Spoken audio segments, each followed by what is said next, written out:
Só sei que começou uma briga de soco, de pontapé, e o meu filho do meio gritando que eu quebrei um dente dele. E eu fiquei toda machucada. Foi uma gritaria terrível.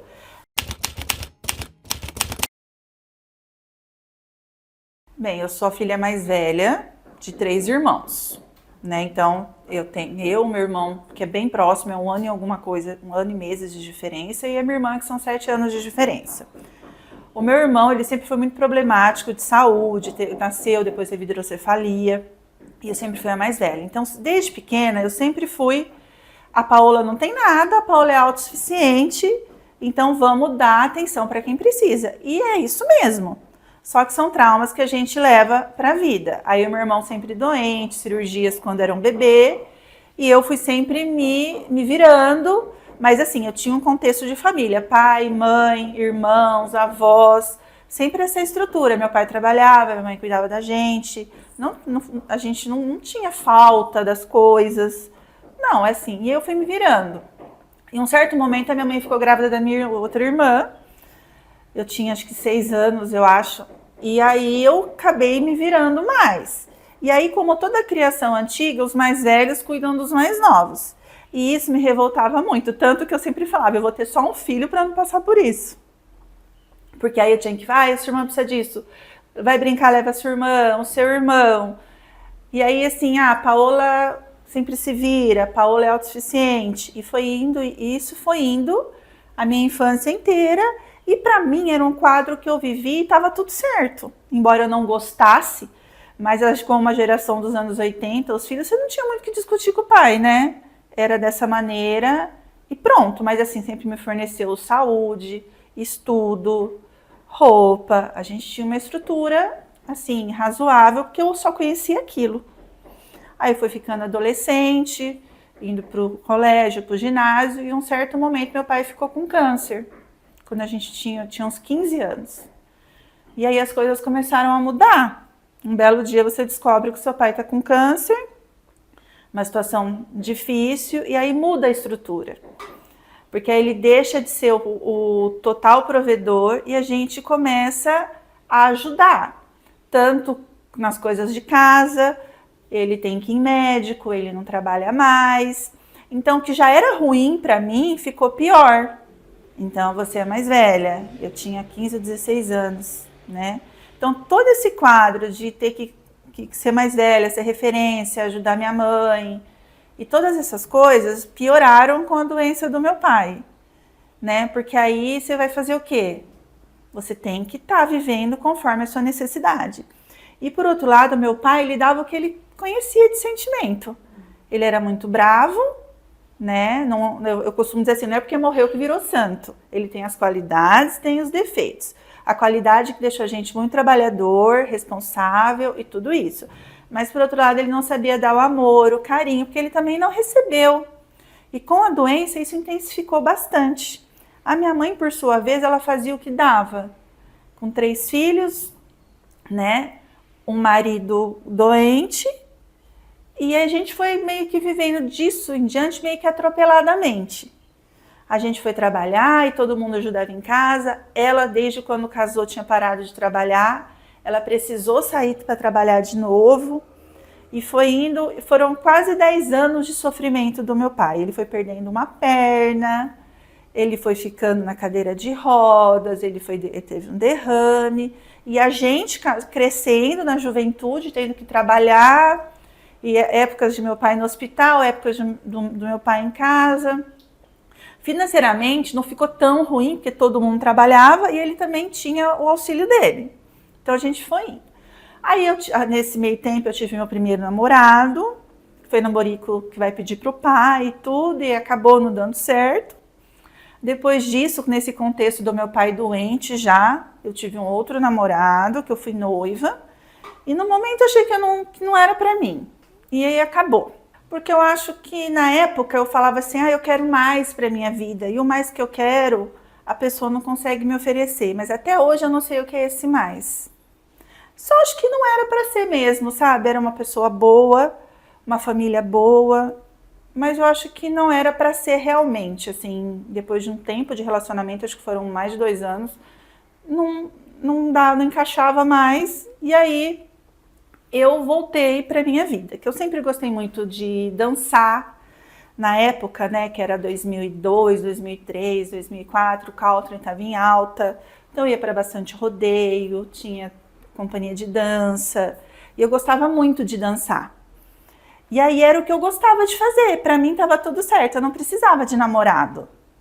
Eu só gostava, eu trabalhava, ia para as aulas de dança e quando chegava na quinta-feira eu já saía para dançar. Fui para Barretos, para os rodeios na região, isso me fazia feliz na época, aos 21, 22 anos. Sobre estudo, eu me formei no magistério, depois eu tentei fazer enfermagem, mas não me adaptei e fui para a área de vendas. Então eu trabalhava, não tinha grandes almejos sobre profissão na época e gostava dos meus bailes. Tinha as minhas amigas que iam comigo e estava tudo certo. Num desses bailes que eu conheci meu ex-marido, que ele, na época, ele era músico. Hoje eu não sei o que faz. Tinha uma banda e eu fui dançar com a minha companhia de dança. Era uma banda bem conhecida na época, isso há 20 anos atrás, né?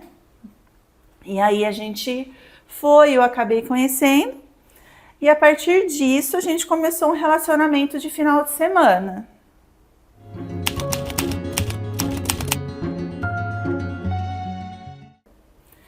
E aí, nesse dia em especial, né, a gente foi no baile, né, que a gente falava baile na época, eu nem sei como é que se diz hoje.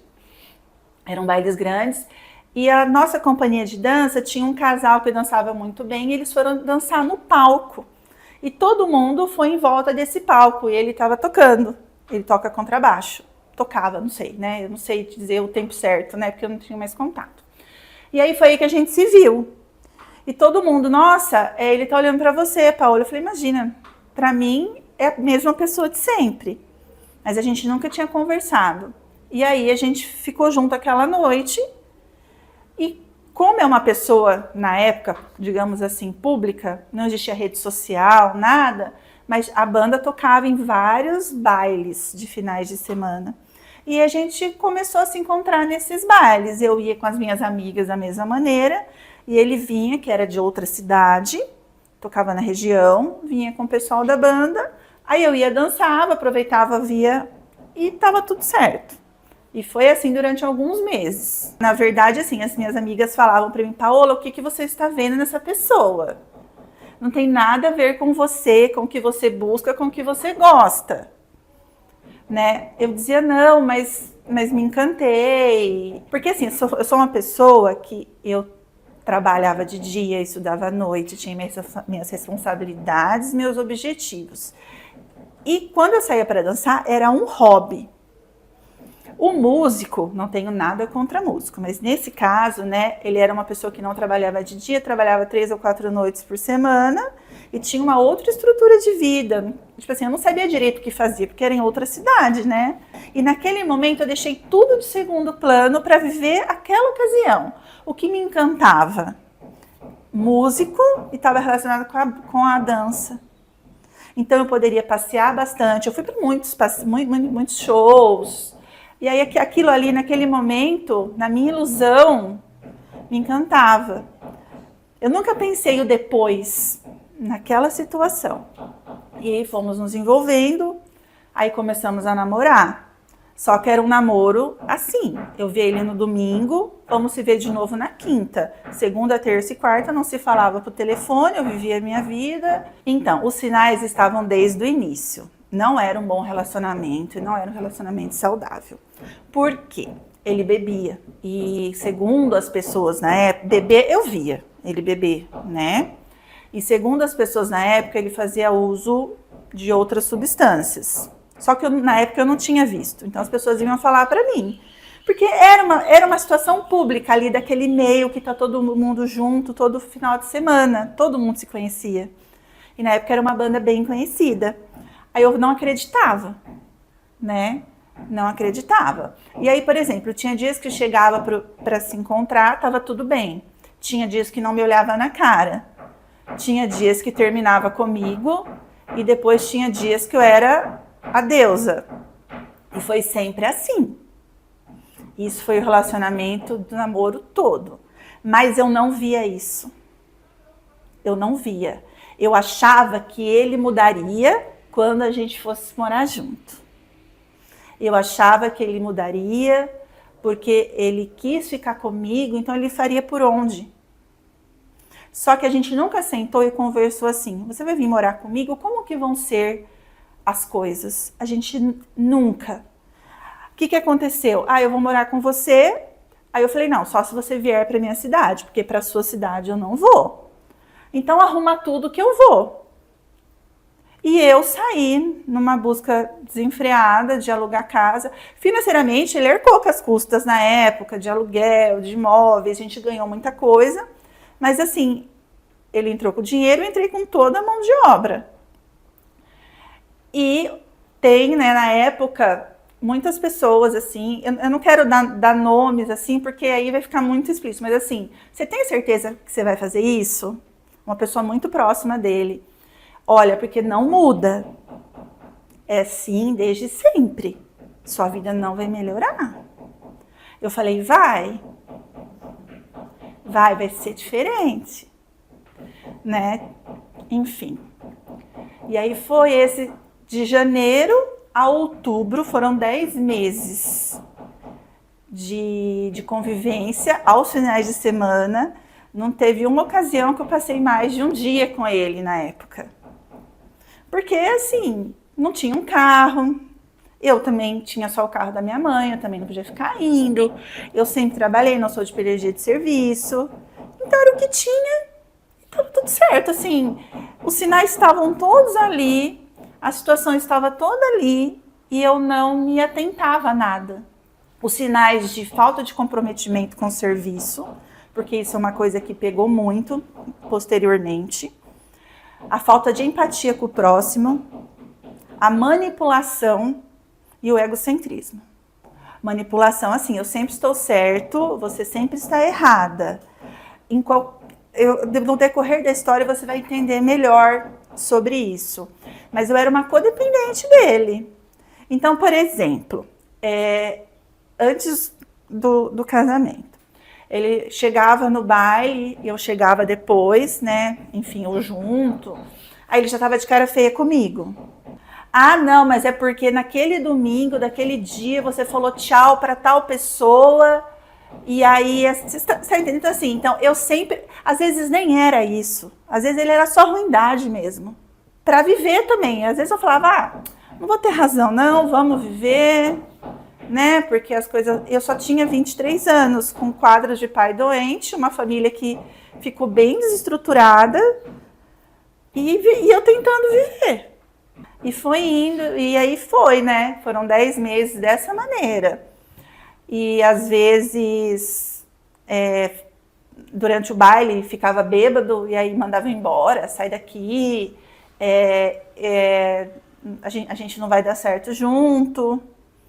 E era assim. E aí, nesse meio desses 10 meses, depois de uns 6 meses juntos, eu descobri que ele tinha 2 filhos do primeiro casamento.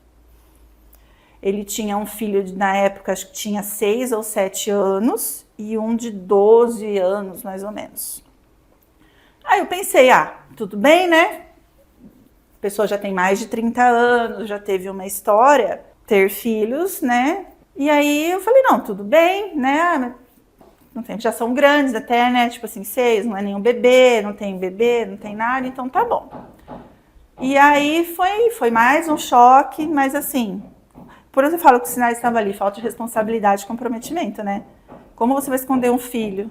Mas assim, não é que... Aí eu falei, você escondeu? Não, eu só não te contei. Então, e eu muito, muito boba, muito iludida, muito achando assim, que tudo tava... Porque eu falo... E é verdade, quando eu saía, se ia pra noite, eu ia pros rodeios, eu ia. Mas eu ia pra dançar e me divertir, tomar uma cerveja, alguma coisa dessa maneira. Eu não ia pra outras coisas, né? Eu nunca fumei, nunca fiz nada ilícito assim, porque eu tinha um objetivo, né? Eu gostava muito de dançar. Então, pra mim, eu acreditava. Porque até que você fale o contrário, tá certo. né? E eu fui envolvida naquela teia, fui envolvida, me deixei levar, e não adiantava também, como eu falei, falar pra mim que eu não ia ouvir.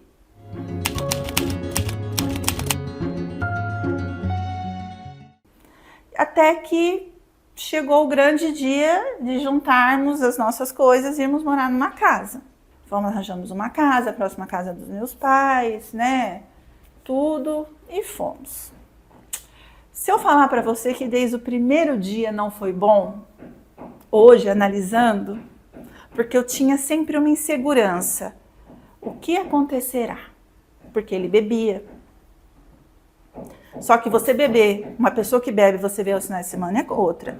Você morar com uma pessoa que bebe todos os dias é complicado. E todos os bailes é complicado. E aí eu fui vendo que era uma realidade a qual não me encaixava. Mas também não adiantava. Tipo assim, eu sempre me diminuía para caber na realidade dele. Entendeu?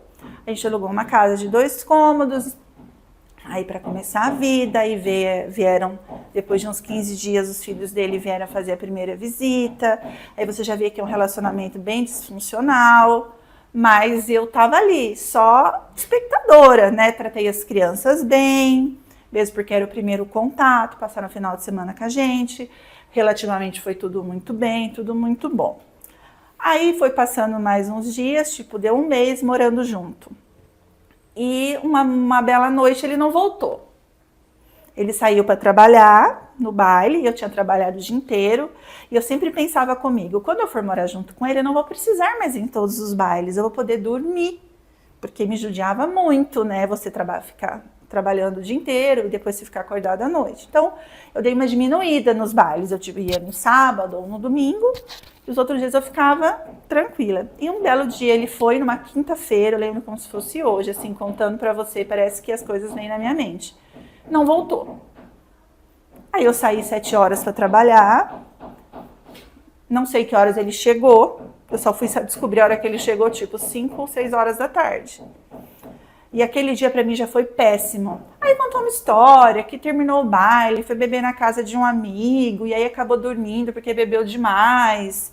E aí chegou na hora do almoço, mas como eu não estava em casa, aí eu não vi a hora que ele chegou. Aí teve uma pequena discussão, e aí continuei minha vida. E sempre assim, sempre assim. Com 2 meses de relacionamento, morando junto, a gente decidiu mudar daquela casa para uma casa maior, porque assim, na época o problema não era financeiro. Então nós mudamos uma casa bem mais perto do meu pai, que era doente, tudo direitinho. Aluguel mais caro, mas assim, fizemos a mudança, os amigos, a família ajudou, fomos morar mais perto. E aí os problemas pioraram, porque nessa casa tinha uma churrasqueira e todo dia era motivo de fazer churrasco. Segunda, terça, quarta, churrasco. E aí bebia, chamava as pessoas. Tanto que durante muito tempo eu não gostava muito de churrasco. E eu, ingênua, não gostava da situação, mas ficava quieta. E aí tinha briga, mas se não tá bom eu vou embora. Se não sei o que tem eu vou embora, a gente larga. Tudo era motivo para separar. Aí os filhos dele quando vinham, eu que cuidava, né? Eu que ficava com as crianças. E aí era uma dinâmica disfuncional. Não, na época ele pagava aluguel, água e luz e eu cuidava com o meu dinheiro das compras. Não era um dinheiro junto, entendeu? Eu não sabia quanto ele ganhava, ele não sabia quanto eu ganhava e a gente vivia assim. As crianças viam, eu bancava as coisas das crianças, ele fazia só a parte dele, aí ele já tinha um carrinho mais simples e a gente estava ali. Mas ele sumia da mesma maneira. Ele ia trabalhar, às vezes ele não voltava. Às vezes ele falava para mim assim, eu vou ali colocar o combustível no carro, ele voltava no outro dia. Essa situação de briga, de sumiço, de bebedeira, de assim, insalubre uma situação. Até que um dia eu fui trabalhar, eu cheguei em casa, tava um bilhete assim, desculpa, mas não deu, te amo. Levou todas as coisas dele embora,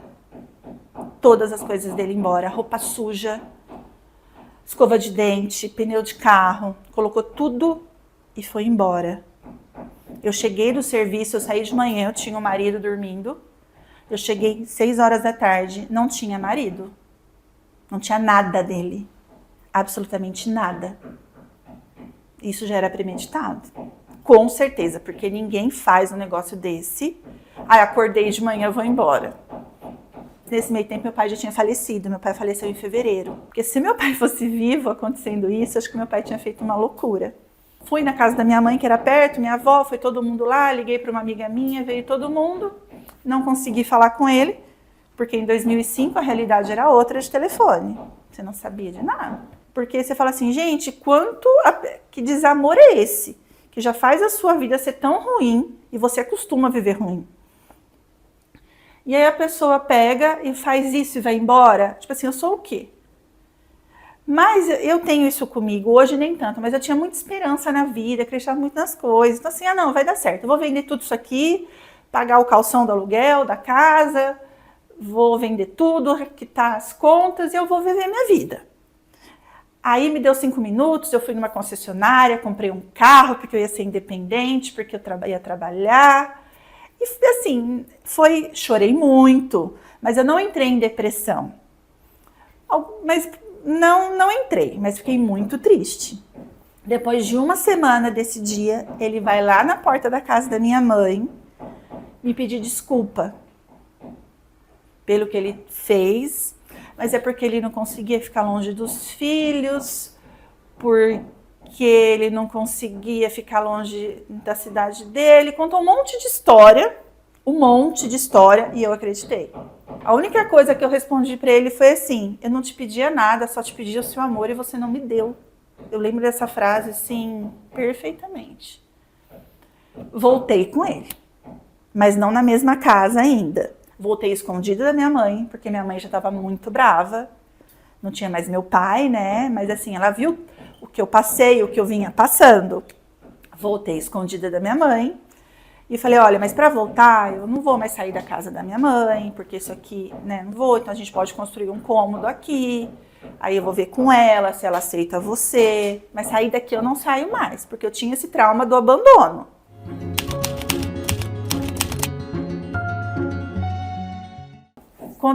Foi passando os dias, fui conversando com a minha mãe. A minha mãe, tipo assim, ela viu que não tinha muito jeito, sabe? Ou ela aceitava, ou eu ia sair de casa. E ela preferia que eu ficasse ali, perto dela novamente, você tá entendendo? Aí, ele construiu aquele cômodo, eu e ele, né? Mas assim, ele construiu aquele cômodo, a gente ficou lá. Só que depois que a gente voltou, até o cômodo ficar pronto, foram 3 a 4 meses. Mais ou menos. Com 3 meses, os problemas começaram novamente. Porque tem um padrão, né? Tem um padrão. Aí os problemas começaram novamente. Ia tocar, não voltava. Ou eu queria me arrumar para ir tocar e eu não podia ir junta, não. Hoje você não pode. Não. Aí começou assim, não, hoje você não vai. Ah, porque não sei o quê, porque eu vou ter que levar não sei o quê, não sei o quê, não sei o quê. Não, hoje você não vai. Eu podia estar pronta. Não, hoje você não vai. Eu aceitava. Aí não voltava. E aí foi indo de novo por mais 2 anos isso. Esse relacionamento disfuncional, tá? A gente ficava uma semana bem, 15 dias brigado. Quando brigava era aquele escândalo que todo mundo ficava sabendo, porque eu sou uma pessoa que fala muito alto, eu sou muito expressiva, imagina nervosa, né? E aí ficava essa confusão, e nisso a minha irmã tinha acabado de casar com o namorado de muitos anos. E eles foram morar lá, na casa da minha mãe também. Então, tipo assim, eu morava num quarto que eu construía, minha irmã no outro quarto e minha mãe no outro quarto. Era para dar tudo certo. Mas não dava. Não que brigavam com eles, mas assim, a gente incomodava eles. Porque não tem como você viver no meio da briga todos os dias. E era um inferno, eram discussões, e bebia, e fumava, e consequentemente, longe de mim, fazia uso de substâncias ilícitas. E foi indo, né, nesse ciclo disfuncional de humilhação em cima de humilhação. Minha mãe falava, Paola, isso não é vida, Paola. Eu falava, não, mãe, vai melhorar. Sei que aí eu brigava, não, eu vou melhorar. Aí ficava um pouquinho, é ruim. E esse ciclo de ir trabalhar e não voltar. Muitas pessoas disseram que ele teve vários casos nesse meio tempo, só que eu não vi e na época eu também não acreditava, né? Eu também não acreditava.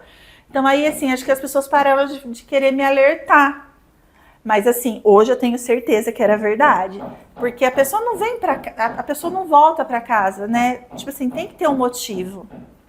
Então, casos e mentiras, tipo assim, hoje eu vou tocar, e não ia tocar, você tá entendendo? Mas como eu não controlava o dinheiro dele, pra mim ia tocar. Não tinha rede social. Hoje, com certeza, não daria pra fazer nada escondido.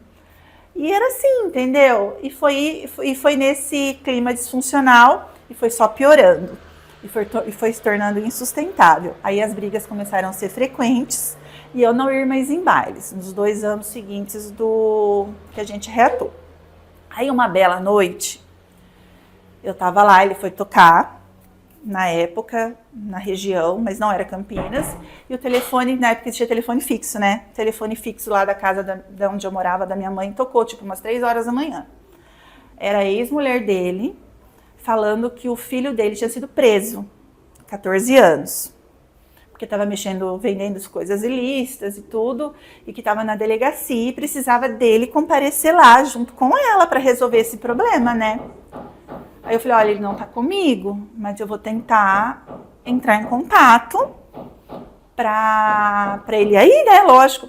Eu comecei a ligar no celular dele, porque ele já tinha um celular. Ele não atendia. Ele derrubava a ligação, ele desligava. Até que eu liguei para um colega dele de banda e falei assim, por favor, aconteceu isso, isso e isso, ele tem que ir para tal lugar urgente. Na verdade, eu não sei se ele foi.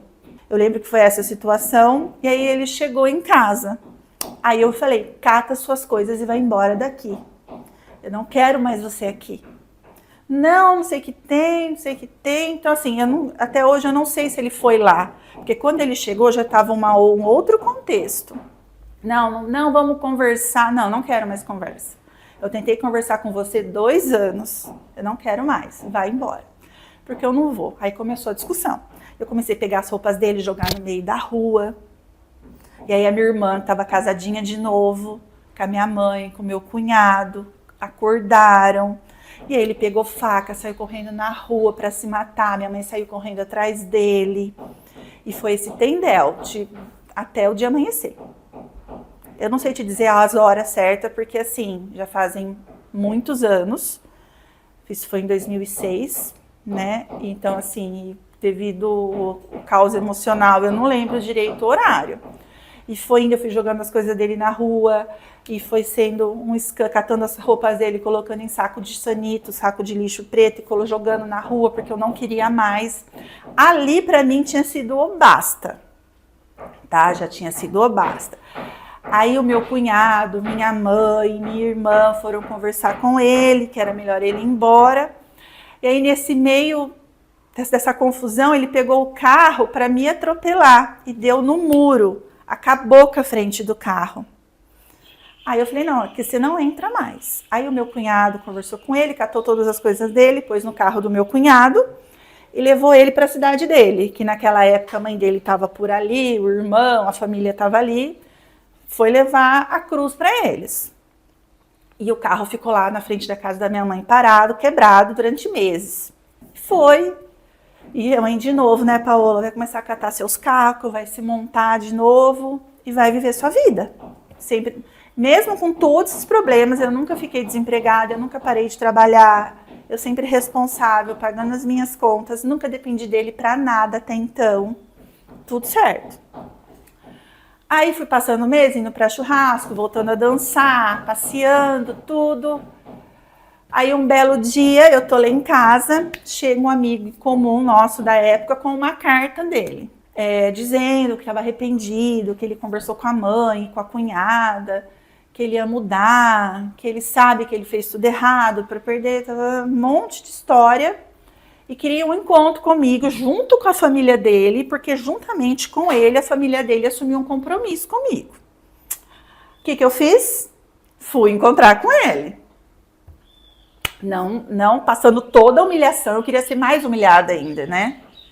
Aí fui, conversamos, pediu desculpa, a mãe dele falou comigo. A gente foi passando por tudo isso, até que aí vamos voltar. Só que eu tava com tanta vergonha da minha família, tanta vergonha de tudo, que eu falei, então eu vou para sua cidade. Eu vou pedir a conta do meu serviço. Eu acabei fazendo acordo na época, vamos para sua cidade, vamos recomeçar a nossa vida lá. Mas assim, eu não quero que você bebe, eu não quero mais que você faça nada, eu quero que você arranje um serviço de dia, perto da família dele ali, com todo mundo conversando. Ah, pode deixar. E assim foi feito. Resolvi minha vida aqui, ele arranjou casa lá, tudo direitinho, e eu fui.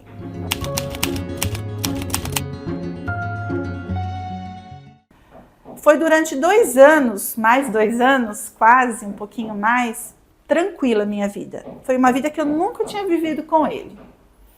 Trabalhava de dia também, no empreguinho ali, ganhava pouco, mas para não ficar ocioso, né? E eu estava trabalhando, eu nunca fico parada, eu sempre trabalhei. E aí ele ia também trabalhar à noite, ele conseguiu arrumar o carro dele, que tinha batido, a gente conseguiu mobiliar uma casa.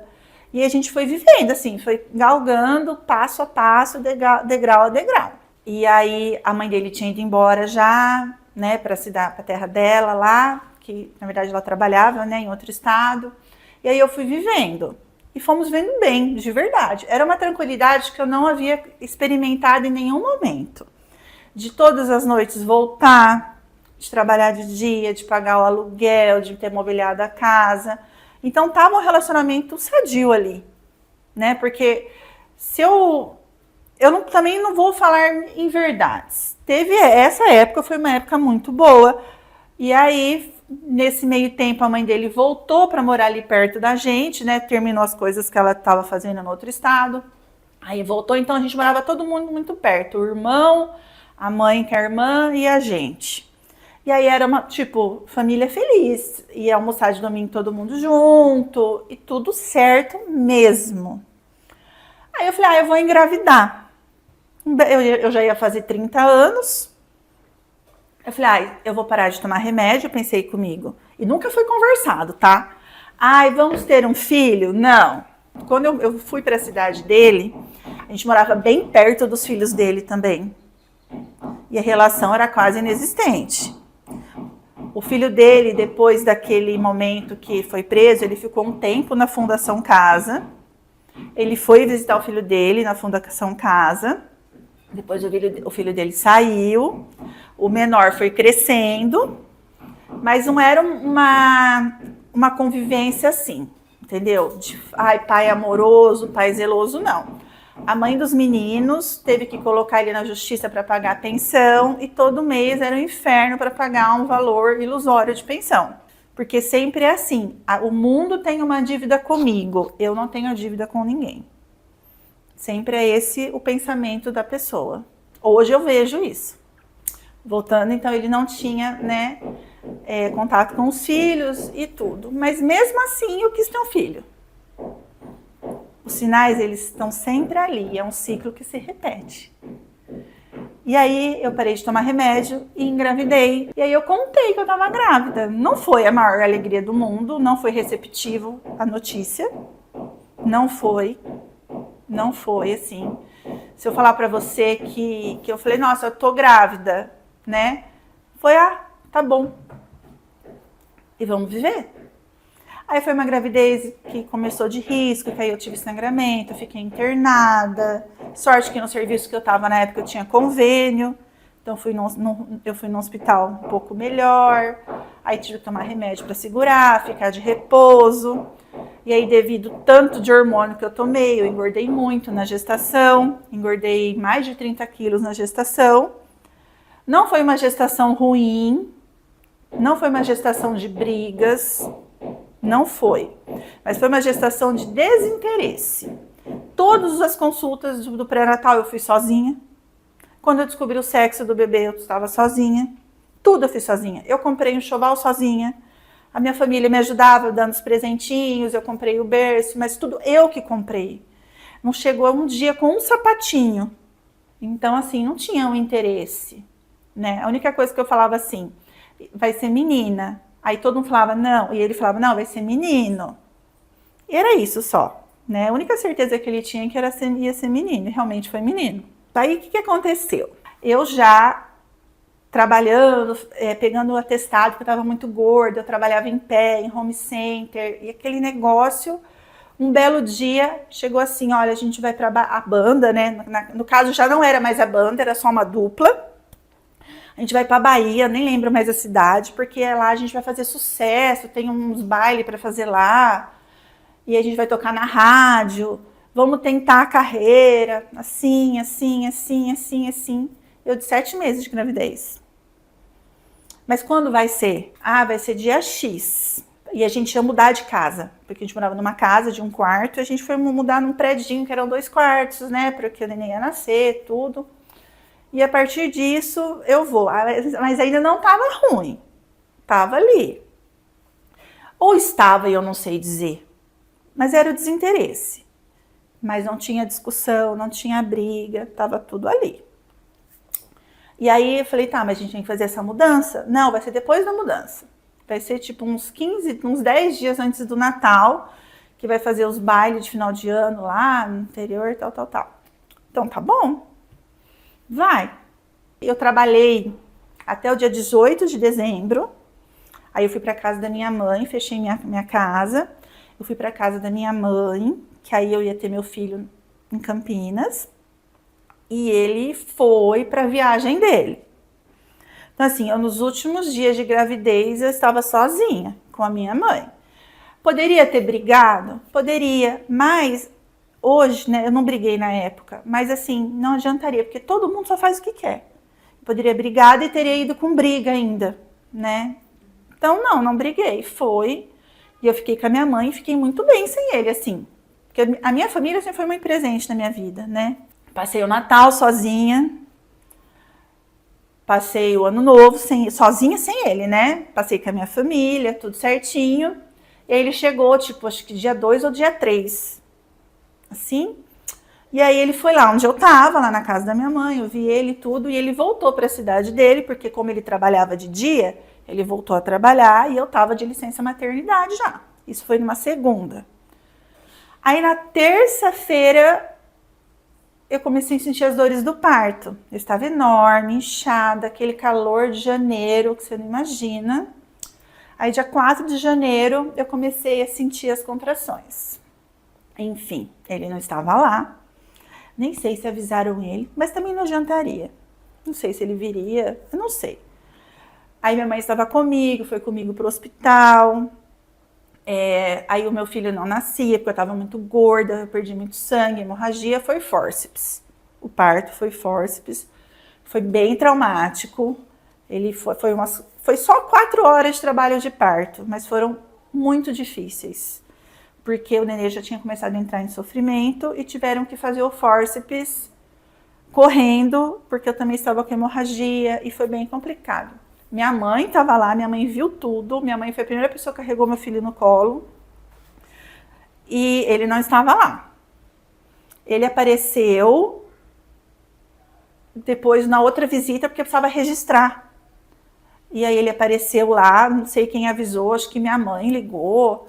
Aí ele foi lá, só viu na hora da visita, ficou lá um pouco e registrou e foi embora. Voltou para a cidade lá. E aí eu fiquei lá. Quem me levou embora do hospital foi minha mãe. Quem foi na farmácia... Eu não tive leite, por conta que eu tive muita hemorragia, eu não tive leite. Meu filho, desde a hora que estava no hospital, já tomava fórmula. Então, assim, quem foi comigo na farmácia comprar a primeira fórmula foi minha mãe, foi comigo. E aí ele não tava. Aí depois ele veio tocar para Campinas, aí aproveitou e foi lá ficar comigo lá um pouco. Aí terminou de tocar, foi embora de novo.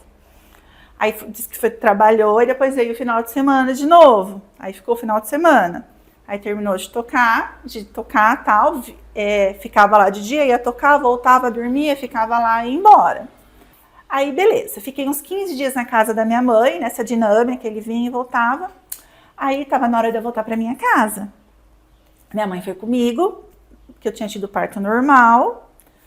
Tava bem já, tudo, mas a minha mãe quis ir comigo, primeiro neto. Então, vamos, né? Passei por aquilo, na verdade eu só vivia. Eu só ia vivendo. Eu ia passando, ia vivendo, ia passando. Eu nunca exigi nada dele em relação a isso. Posso ter errado, com certeza, mas eu nunca exigi. Eu fazia tudo as coisas de fralda, minha mãe, minha avó ajudava. Aí depois eu comecei a trabalhar, voltei a trabalhar fora e tinha uma mulher que ficava com... E aí foi indo, férias, eu mandava ele para casa da minha mãe, eu pagava curso de férias. E aí eu fui vivendo. Ele ficava doente, me ligava, catava o ônibus, eu ia até o local que ele estava, levava na Santa Casa. E fui vivendo assim. E isso foi desde quando ele começou na creche até eu vir embora pra cá. Era eu sozinha com ele. Todas as festas de escola, todas as reuniões, todas as consultas, eu sempre fiz com ele. Sempre, desde bebê. E minha mãe me ajudou muito. No início, a mãe dele ajudava. Depois, quando ele ficou maiorzinho, que andava, mexia em tudo, ficou danado, aí já também não quis mais ajudar. Mas ela também não tinha obrigação, entendeu? A criança crescendo e começou o advento da internet. Acho que foi 2012, 2013. E a gente ainda estava vivendo razoavelmente bem, assim, né? Tinha uma criança, tinha as demandas, tinha gastos. Aí ele conseguiu, na época, pra você ver como que não estava tão ruim, que na época ele conseguiu comprar um carro, 0, estava pagando a parcela do carro. A vida, ela estava caminhando. Eu não dava muita atenção para muitas coisas, porque tinha, às vezes, problema do trabalho dele, né, da dupla, tudo. Aí eu preferia não me envolver e eu vivia a minha vida. Ele pagava a parte dele das contas e a gente ia vivendo.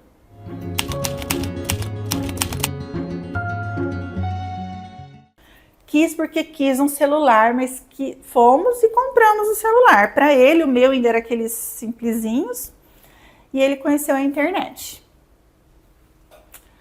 Nisso, ele conheceu a pornografia.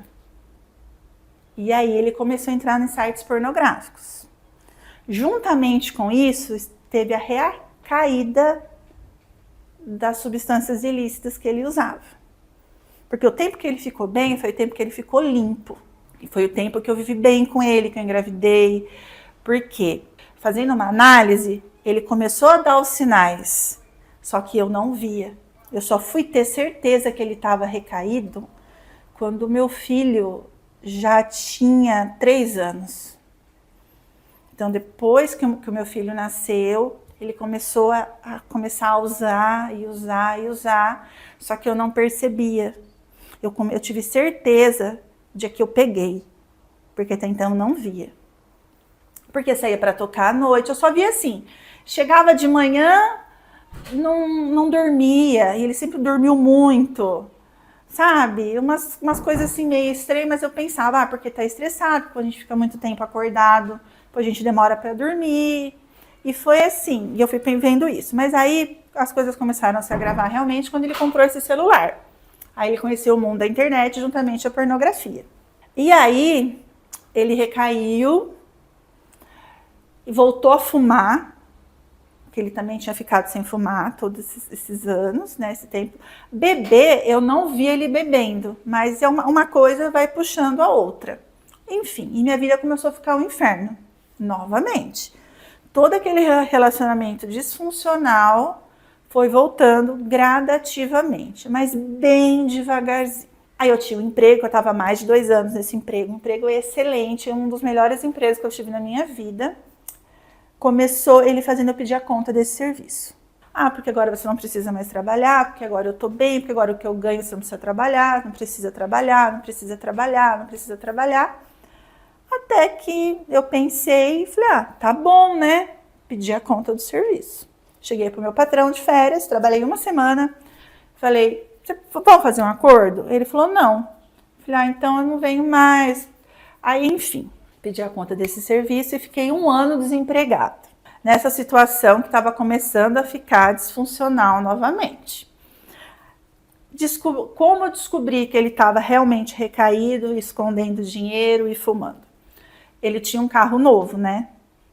Aí, quando eu saí do serviço, foi numa segunda-feira de manhã, posterior à saída do serviço, ele estava dormindo, daí ele falou assim para mim, leva o carro para lavar. Porque a gente morava em prédio, não dava para lavar no prédio. Aí eu falei, tá bom. Aí o meu menino tinha ido para a creche. Aí eu desci e eu falei, só que eu vou tirar tudo que tá dentro do carro, porque da última vez roubaram perfume, né? Porque como era música, tinha muita coisa dentro do carro. E aí eu comecei a tirar as coisas, fui com uma sacolinha e fui tirando as coisas dentro do carro. Abri o porta-mala, levantei o carpete que cobre o step. Ali estava um cigarro, um maço de cigarro com R$300 e 2 pinos de cocaína. Foi assim que eu descobri que ele tinha recaído. Para eu ver aquilo ali já estava há muito tempo. Hoje, vendo de fora a situação. Eu enlouqueci aquele dia. Liguei para a mãe dele, subi e foi uma discussão tremenda. E aí só desgringolou. Um fenemê desenfreado ladeira abaixo. Foi que aí a mãe dele foi lá, conversou e vai, não sei o quê. E foi indo. Até que a gente morava nesse prédio. A moça pediu apartamento. Aí eu consegui uma outra casa, em outro bairro, mais longe da família dele. Aí a gente mudou. Eu não estava trabalhando. Mas mesmo assim, estava pagando as contas, desse jeito aí, já estava, né, começando o dinheiro, não vinha toda semana, do jeito que vinha, mas estava caminhando, eu não estava precisando trabalhar. E coadjuvante a isso, ele na internet, viciado em pornografia. Só que eu não sabia, tá? Eu não sabia disso. Eu não sabia. Cronologicamente, assim, os meses eu não lembro, porque foram coisas que foram muito traumáticas, então a gente acaba dando uma, né? Ele viciado na pornografia e eu não sabia. Eu só descobri isso depois que a gente mudou, né? Ele já estava nessas recaídas. Agora eu não vou mais usar, ficava um mês bom, dali a pouco usava de novo, e já estava assim. Até que um dia ele foi tocar, eu fiquei na casa da minha mãe, era tipo 2h30 da manhã, ele me liga e fala assim, eu sei que você está me traindo. Eu falei, não tô te traindo. Não, você tá, porque tem um vídeo na internet, assim, assado, que é você. E eu tinha uma outra fisionomia, cabelo grande, liso, era uma outra Paola. Não sou eu. Então, nem vou te buscar hoje aí na sua mãe, você fica aí que eu preciso esfriar a cabeça. E aí começou a minha tortura psicológica durante mais 3 anos. E ele começou, devido ao uso, essas paranoias, que todos os vídeos que ele via pornográfico era eu que estava lá. E mostrava para as pessoas ainda. Não é ela? Olha aqui. É ela. E as pessoas começaram, e quem não conhecia e ele não mostrava o vídeo, assim, as pessoas começaram a duvidar mesmo, né? Porque a pessoa toma aquilo como verdade. E aí eu falava, não é eu, não sou eu, não, é você. É você. Aí aprontava alguma coisa. Eu tô aprontando isso porque você tá fazendo isso. Não sou eu, não sou eu. Aí teve um dia desses, esse negócio, é você, não é você, é você, não é você, que a gente teve uma briga muito grande, que eu liguei para minha mãe, para minha irmã, falei, leva meu menino embora. Eu não estava trabalhando, era época de férias, se não me engano, porque a situação aqui não tá boa. Aí elas vieram, levaram meu menino para passar uma semana lá, porque como ele estava muito acostumado a ficar sempre com a minha mãe, era só mais uma semana. Aí nessa noite eu saí, ele ficou meio desembestado por aí. A hora que eu retornei para minha casa, não estava mais lá minha televisão. Uma televisão de 42 polegadas. Aí, até hoje, assim, até hoje não, até lá atrás ele jurava de pé junto que não tinha sido ele. mas não tem como ser outra pessoa. Eu não posso afirmar 100% que foi ele, mas mediante o quadro que estava ali aquele final de semana, eu creio que foi ele. E aí começou a piorar muito as coisas. Só que aí o dinheiro já não vinha mais. Por quê? Porque além do aluguel ser mais caro, ter os custos com a criança, ter o carro que ele pagava, e tinha essa recaída que estava cada vez mais frequente. Então, não, o dinheiro já não estava dando mais. E aí as coisas começaram a ficar um pouco escassas. Mas mesmo assim, só que eu não podia trabalhar. Ele estava tão doente que ele me mantinha ali, porque se eu tentasse trabalhar, eu precisaria de uma rede de apoio, porque eu tinha uma criança pequena, ele não era rede de apoio. No lugar que eu morava não tinha pessoas para me ajudarem, né? Porque era um bairro novo, e eu não podia fazer nada. E aí foi indo, até que eu consegui um serviço de empregada doméstica na casa de uma pessoa que foi indicada, que trabalhei lá por 3 anos. Aí ele deixou. Porque era empregada doméstica, né? Então, tipo assim, eu só ia até lá e voltava e tava tudo certo. O salário era um salário bom, porque era uma casa doméstica de pessoa com mais possibilidade, né? Então, assim, trabalhei lá 3 anos e foi muito bom para mim, né? E aí eu comecei naquele lar e vi que era um lar funcional. Um pai, uma mãe, 2 filhos, os avós comiam na mesa. Meu filho não sabia comer na mesa. Ele foi aprender a comer na mesa depois de 7 anos de idade. Porque a gente comia na sala, né? Não tinha dinâmica de família. E aí eu fui, né, trabalhar nesse lugar. Mas paralelamente a isso, era aquelas discussões, aquelas brigas, não voltava para casa. No dia do aniversário de 4 anos do meu filho, teve briga.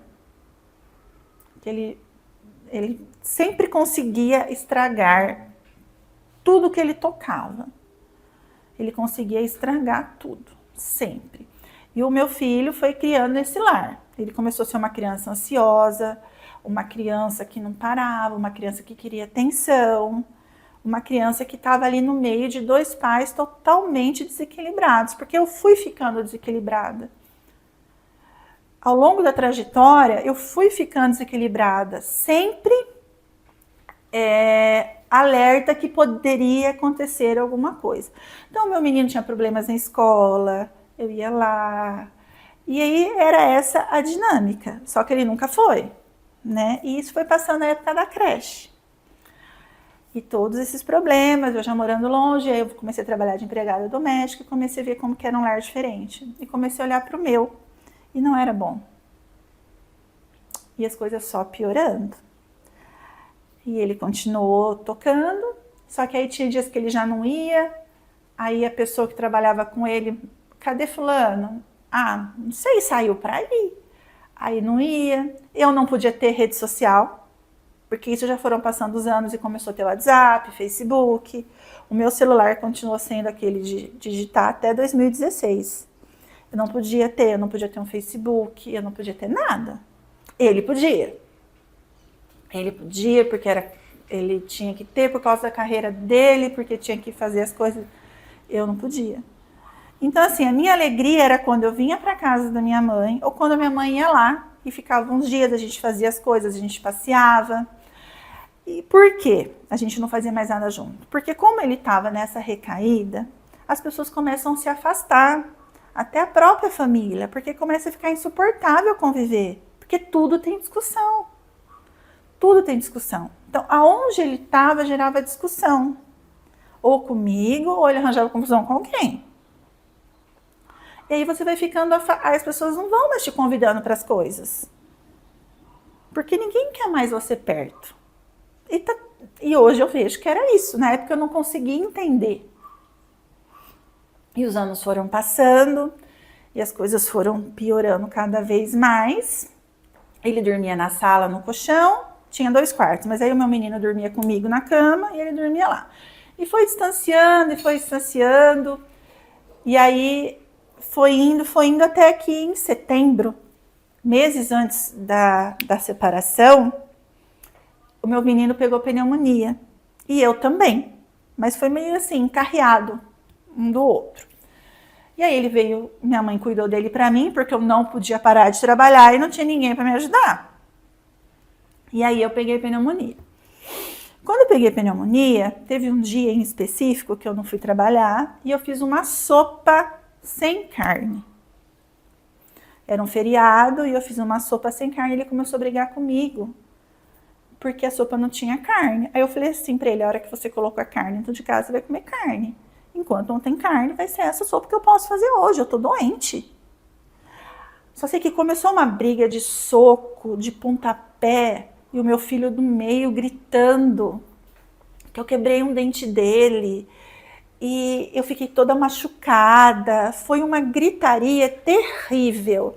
E eu com pneumonia dupla, que era para eu ter ficado internada, eu não fiquei porque eu não tinha ninguém para ficar com meu menino. Acabou a confusão, eu tive que ir para o médico porque eu precisava de mais atestado, fui toda machucada, não quis dar queixa, não fiz nada, voltei e continuei com a minha vida ali.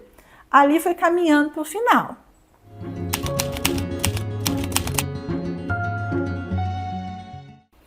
Aí minha mãe falava assim, Paola, seu casamento já acabou, só você que não vê. Eu falava, mas se eu for embora, nessa situação que ele tá, o que vai ser dele? Eu falava assim, além dele ser essa pessoa, ele é meu irmão em Cristo. Se Deus colocou ele na minha vida, é que eu preciso cuidar dele. Eu já estava nessa loucura também. E aí foi indo, piorando dali, foi piorando. Teve o Natal, que tipo assim, a gente ele não quis ir para lugar nenhum. Ele não quis ir para lugar nenhum e a gente passou a noite dormindo. A hora que eu acordei de manhã, no dia 25, ele não estava em casa. Não sei onde ele foi, até hoje a história não conta. Aí passou mais uma semana e aí ele tocou na virada do ano, porque quem é músico faz esses bailes, né? Não passamos a virada com ele. E no dia eu passei com os familiares dele, porque na hora que eu saí ele não tinha chegado, e na hora que eu cheguei ele não estava. Esse foi o nosso último final de ano juntos. Foi dessa maneira. E eu ali trabalhando bastante, o menino, e correndo, meu menino sempre ficou em projeto social depois que saiu da creche, porque eu nunca tive rede de apoio, eu nunca pude mudar de serviço, porque o horário eu trabalhava das 7 às 4, se eu trabalhasse em outro lugar eu não conseguiria cuidar, não trabalha... Aí de final de semana eu fazia faxina para complementar minha renda, mas aí ele ficava com o menino quando ele queria, só que eu tinha que deixar uma mesa cheia de coisas para o meu menino pegar, porque ele não levantava e falava assim, ó filho, tó isso aqui. Mas para todo mundo, falava assim, é o meu filho, é o amor da minha vida, é isso, que é aquilo, que é aquilo. Para as pessoas de fora, porque na realidade eu vou te dizer, para qualquer pessoa que você pergunte quem ele é a melhor pessoa do mundo. Mas pergunta para a mãe, pergunta para o irmão, pergunta para os filhos, para a ex-esposa.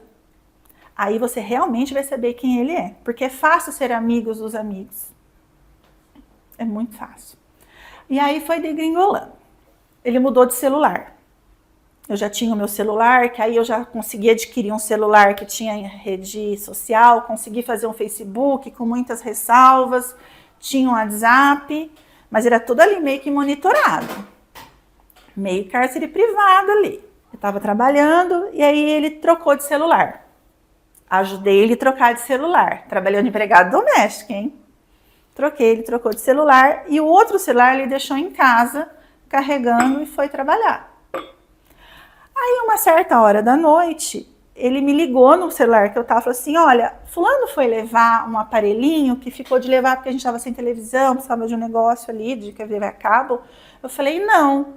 Ele falou assim, tá bom, então acho que amanhã ele leva. Nisso, o celular que ele deixou em casa, ele não tinha reconfigurado de fábrica. E aí eu comecei a escutar, tululum, tululum, mensagens e mensagens chegando. Aí tinha a senha, eu acabei descobrindo a senha e entrei. Só que não era mensagem do WhatsApp, porque já não tinha mais o chip ali. Era mensagem do Facebook, do Messenger do Facebook. Ele conversando com a amante dele. Ele tinha uma amante há alguns meses já. Essa amante sabia que ele era casado. Essa amante sabia quem eu era, sabia do filho dele, porque ela era mãe de uma pessoa que a gente conhecia. E ele também conhecia essa moça há muitos anos, enfim. E eu comecei a ver todas as conversas. Agora eu vou levar meu menino pescar porque meu menino quer pescar. Realmente, esse dia tinha acontecido. Tô chegando aí, me espera de tal jeito. E eu tava ali vendo e eles continuaram conversando. Tipo, isso é o passado. Olha, eu tô chegando aí 2 horas, me espera, não sei o que, não sei o que, não sei o que. E eu tava com meu celularzinho, comecei a tirar foto das telas, porque eu precisava provar. Tanto que, assim, eu comecei a tirar foto, eu liguei pra ele. Falei assim, eu já sei de tudo, eu tô indo embora agora. Você sabe de quê? Você tá louca, porque sempre a mulher é louca, né? Não, eu sei que você tá me traindo com tal pessoa, assim, assim, assado. Liguei para tal pessoa, falei, olha, descobri, você pode ficar com ele para você. Eu tô saindo da casa agora, você pode vir. Nossa, pode ficar de presente para você. Não, mas não é bem assim. Eu falei, é assim. Liguei para minha mãe. Mãe, você vem me buscar? O que aconteceu agora? Porque lá onde minha mãe morava, ela vivia em alerta. Porque era tanta briga que eu ligava para minha mãe a qualquer momento, desesperada. E ela tinha que vir ficar comigo. Por causa do meu filho. Aí minha mãe falou assim, mas eu vou, mas é a última vez que eu vou te ajudar. Eu falei, não, mas eu não vou voltar mais. Nessa tranquilidade aqui que eu tô falando pra você. Ela falou assim, você tem certeza? Eu falei, tenho. Só que eu não tinha dinheiro, porque era tipo dia 18 e o vale ia ser segunda-feira. Eu falei, mãe, empresta R$20 da minha avó. Minha avó era viva ainda. Coloca combustível no cartão, depois eu vejo como eu te pago. E vem me buscar. Ela veio. Eu desliguei o telefone, eu chorei. Mas eu não chorei porque ele tinha me traído. Foi uma sensação de 13 anos perdida. De um sono profundo da bela adormecida, de 13 anos. Que foi assim, aquele negócio, falei assim, gente, olha isso aqui que eu vivi até hoje. Submeti meu filho a viver isso. Aí, tudo bem. Peguei, eu não tinha mala, não tinha nada. Peguei lençol e comecei a fazer trouxa das minhas roupas. Minha mãe chegou, acordei meu menino. E nisso ele chegou junto com a minha mãe. Ele falou, não, você não vai embora. Eu falei, eu vou. E a hora que eu passar por esse portão, eu não volto mais. Quis começar a criar confusão. Falei, não adianta. Eu vou embora. E fui, sim. Não, esse dia não teve briga. Esse dia não teve muita coisa. Esse dia foi exatamente isso. Peguei as trouxas, o que eu conseguia pegar, porque minha mãe tem um Fusca, então não cabe muita coisa dentro, e fui. Aí ele quis ir atrás, e cortando, sabe, a frente. Falei, não adianta você vir atrás, eu tô indo embora. Só que eu não levei tudo que eu precisava, porque os bens físicos não, mas tinha coisas minhas, documentos, sapatos, enfim. Aí no domingo, avisei a mãe dele, avisei o irmão dele, e ele forjou um suicídio. E mandou fotos para mim, mandou foto para a família, para os amigos, foi todo mundo lá. Aí eu disse para a mãe dele, eu falei, por mim pode morrer. Só que eu precisava voltar lá para pegar algumas coisas. Aí tem uma tia minha que falou assim, eu vou com você então. Então vamos lá, você pega o que você precisa. E ela é bem fortinha, ela falou, se ele vir, eu te defendo. Catamos o carro na segunda-feira e fomos embora para a cidade. A hora que chegou lá, o filho dele mais velho estava lá, e ele estava jogado assim no sofá. E eu entrei, fui catando as coisas que eu precisava, tinha a cômoda do meu filho, as coisas do meu menino que eu comprei com o meu dinheiro, que eu queria levar embora. Brinquedos. E fui nisso, ele acordou e começou a ficar enlouquecido. E eu peguei umas coisas e coloquei na calçada. E ele saiu correndo, chutou as coisas do meu menino da calçada, tava com pedaços de pau, saiu correndo atrás de mim no meio da rua para pegar eu com a minha tia. Nisso tinha uns pedreiros lá na frente que foram lá, tudo, seguraram ele e eu fui direto para a delegacia. Fiz um boletim de ocorrência contra ele na delegacia da mulher. Na época, a delegada era bem conhecida na cidade e ela conhecia a família também. E aí ligou diretamente lá na casa, falou assim, olha, eu quero ele aqui em 2 horas. Se ele não aparecer, eu tô mandando prender ele. Aí ele apareceu, prestou esclarecimento e ficou essa queixa, eu não tinha tirado. E eu fui embora. Aí depois de mais de uma semana, a minha tia voltou lá com meu tio e pegou essas coisas que eu tinha deixado. Só que eu nunca mais vi ele. Desse dia de 2017 até o dia de hoje, eu nunca mais vi ele.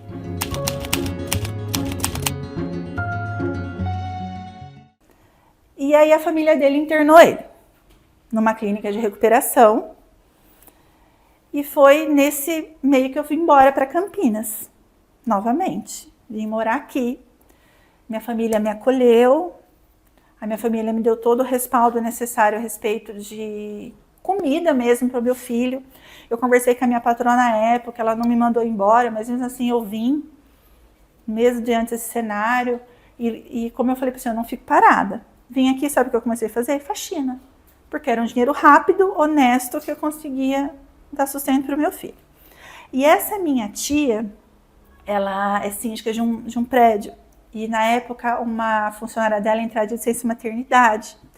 Ela falou, Paola, você não quer cobrir essa licença maternidade? Porque você consegue fazer suas faxinas, você consegue ter um dinheiro. Fora um monte de conta que ele deixou para eu pagar. Porque fazia todas as contas no nome da minha mãe. Então, você acha que a família dele falou assim, não, vamos ver, né? Não, mas também eu fui embora, deixei aluguel, deixei tudo, deixei a casa. Então, assim, até hoje eu não sei como que resolveram com o proprietário da casa. Eu não sei onde foram parar os móveis. Eu não sei de nada. E também não faço questão de saber. Mas para você ver como que foi assim, né? O quadro do término. E aí deixei tudo lá. E ele também... O carro era o nome da minha mãe. Poderia ter pegado o carro para mim? Poderia. Mas eu sei que quem lutou para pagar foi ele. Então não é certo eu pegar o carro. Né? Então, assim, o carro ficou lá. E aí ficou muitas contas, empréstimos. Eu fiquei muito atolada em dívida. Só que aí você vai trabalhando, aí assim, você vai vendo. E aí comecei a trabalhar. Nesse lugar, foi aí que eu conheci o amor, o companheirismo de verdade. Porque eu conheci o meu atual companheiro. Mediante a tudo isso que eu passei, eu estava lá um dia trabalhando e chegou o meu atual companheiro lá. Ele trabalha, né, com serviços autônomos e foi fazer um serviço lá. A gente se olhou, tudo, ele foi ver um serviço e aí depois eu não vi mais. Aí na outra semana ele foi fazer o serviço lá, nesse lugar, e caiu realmente no dia que eu tava lá, porque era um dia sim, um dia não que trabalhava. E nós começamos a conversar, a gente começou a conversar ali aquela tarde toda, trocamos telefone, aí ele foi me levar embora, e a gente marcou de sair, e rapidamente a gente começou a ter um relacionamento. Ele perguntou para mim se eu estava disposta a tentar, ele estava disposto a tentar, e ele soube de toda essa história, não escondi nada dele. Ele sabia que eu tinha um filho, né, na época recém-completado 7 anos, com alguns problemas emocionais devido a todo esse caos. Vamos tentar. E ele falou que ele tinha 2 filhos também, mas eram mais adultos, que ele morava sozinho e tudo, e que a gente começou a tentar. Minha mãe ficou muito oposta a isso no início, medo até de represárias mesmo do outro, porque foi tudo muito perto. Ah, não, você vê, ele vai falar que você traía ele mesmo. Eu falei, não, mas eu não traía. E aí a gente, né, começou, aí eu apresentei ele para o meu filho como tio, amigo da mãe. E nisso, sem notícias do genitor, porque a partir desse momento virou genitor. Porque esqueceu, assim, né? Sem eu ver minha vida. E o meu atual companheiro falava assim, você sempre tem que deixar ele ver a pessoa. Você não pode proibir. Eu falava, mas eu não quero que veja.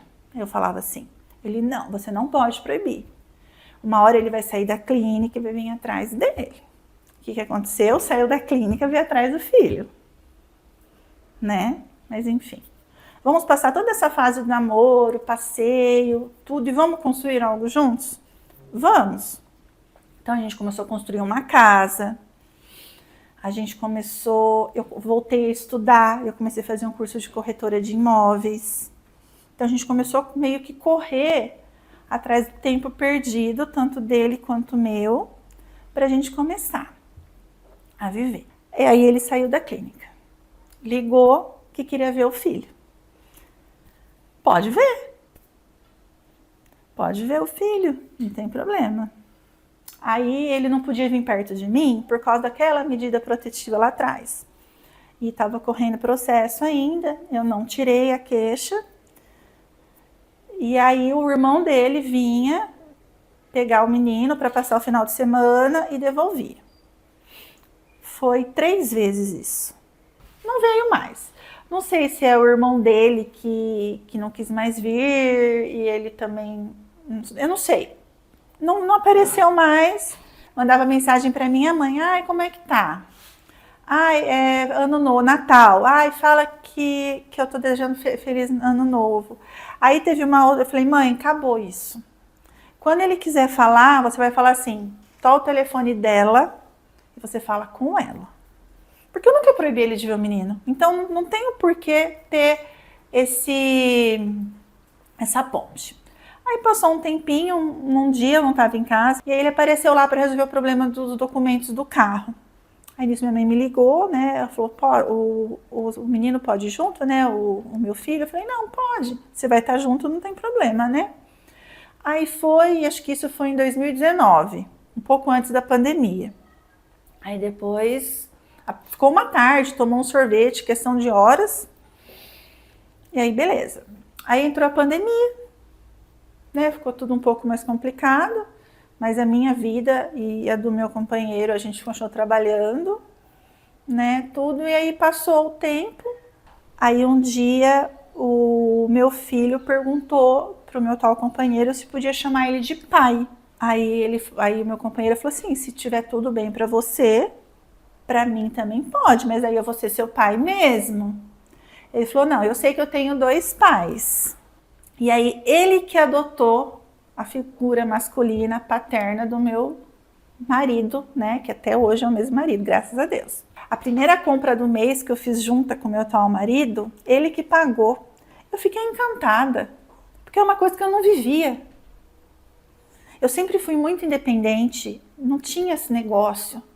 Se tinha comida, eu comprava, se não tinha, você ia vivendo. E eu fiquei encantada e falava para todo mundo, nossa, a compra deu X valor e ele pagou sozinho. Como se fosse um absurdo, gente, e não é um absurdo. Mas para mim, na época, era uma coisa assim que eu nunca tinha vivido. O meu filho foi melhorando, ele foi sendo muito justo com o menino, ele foi educando, era uma criança totalmente sem limites, ele foi colocando limite, e a gente vivendo, e a gente trabalhando, e pandemia, e educando. E fomos com altos e baixos, porque todo casal discute, todo casal tem alguns problemas, e a gente sempre tentando resolver tudo e vivendo. E aí um dia eu fui tomar um banho e descobri um caroço no meu seio.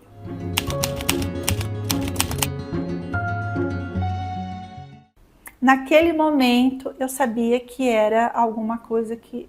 um câncer, vamos dizer assim, porque não tem outra palavra, é câncer.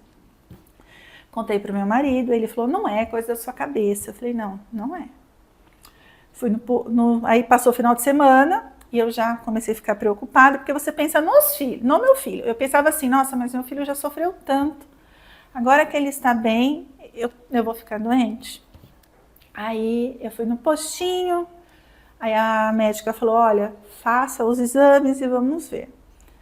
Aí eu fui falar com um aqui, falar com outro aqui, eu consegui ser atendida no CAISM da Unicamp, né, que é referência,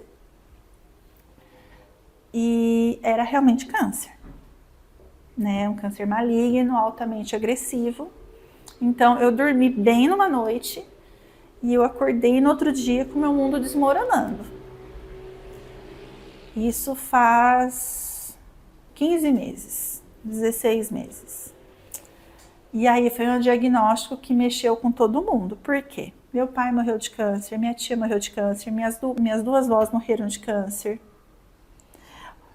Então, assim, o câncer, ele é meio que hereditário, né? Então eu já fiquei desesperada, porque todo mundo da minha família morreu. Aí eu fiquei bem mal psicologicamente, mas, né, sabia que ia passar por tudo aquilo. E a minha família, o meu marido, foi fundamental nisso, porque em nenhum momento ele titubeou. Em um momento ele fraquejou, falou não, ele segurou na minha mão e falou assim, vamos que eu tô junto com você. Vai ser difícil, mas eu tô junto com você. Só que aí, nem todos os momentos ele estava comigo no tratamento, porque eu optava em ir sozinha nas sessões de químio. Ele foi uma vez só comigo, porque não é fácil. E às vezes você só quer ficar quieta. Se você fica com uma pessoa junto, você tem que ficar dando atenção, né?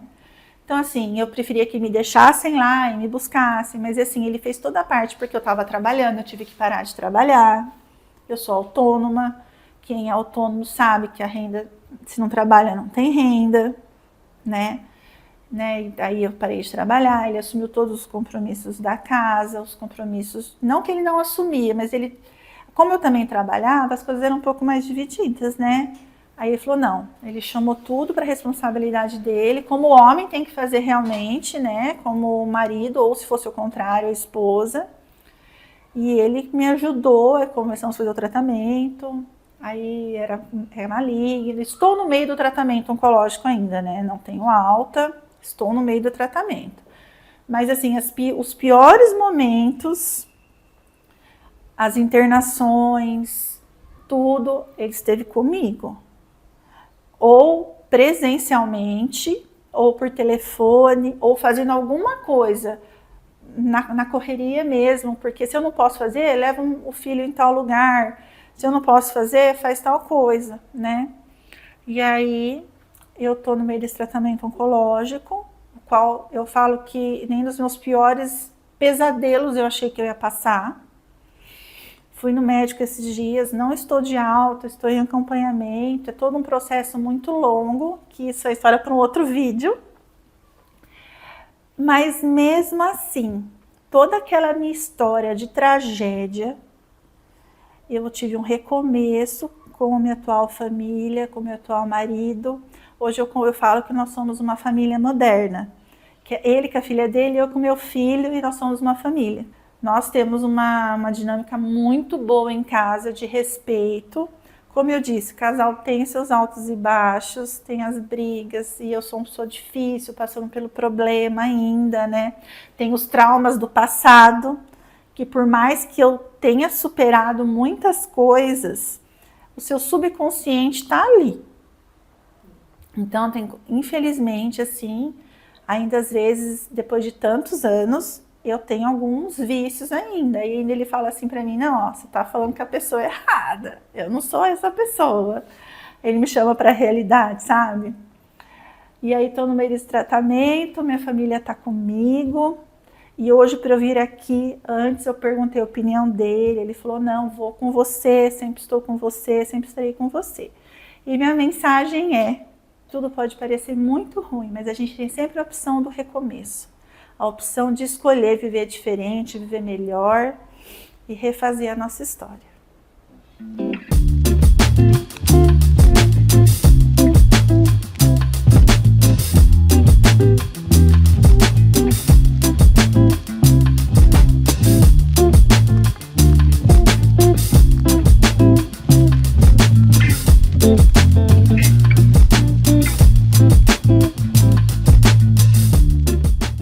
E aí, o que você achou da história da Paola? Comenta aqui para eu saber, compartilha esse vídeo com todo mundo que você gosta. E já sabe, para contar sua história no nosso canal, é só preencher o formulário que tá aqui na descrição do vídeo. E pela primeira vez, teremos um homem aqui no canal, o Marcos, que quase perdeu o amor da sua vida por causa do seu vício. Uma história diferente do que vocês estão acostumadas, mas que também vai trazer grandes reflexões. Então, para não perder, já se inscreva no canal e ative o sininho. É que é até chato falar isso, eu não sei se ele chegou a verbalizar alguma vez isso, mas eu ouvi da minha terapeuta. Olha, Marcos, seu marido virou um cuidador.